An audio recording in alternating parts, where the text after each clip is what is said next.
Time now is 5:35. Happening today, 5 weeks from today, Connecticut voters will go to the polls for the presidential primaries. Today, the Secretary of State will choose the order in which candidates will appear on the ballot. News 8's Kent Pierce is outside the Capitol this morning to tell us how that order could actually make a difference. Good morning, Ken.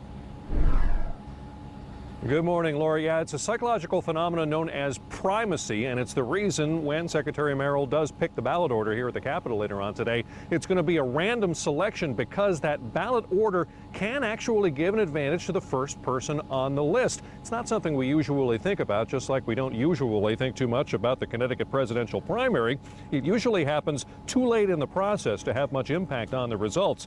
But this is a strange year. Leaders within the Republican Party actually want a brokered convention, and that means fighting for delegates everywhere. So Connecticut's primary could matter, and who is listed first on the ballot could matter too. Psychological studies show that humans are naturally inclined to pick the first thing on a list. I talked to the chair of the Quinnipiac University Psychology Department about it, and she said primacy is a real thing, and experts who want a truly fair study, they go out of their way to avoid it.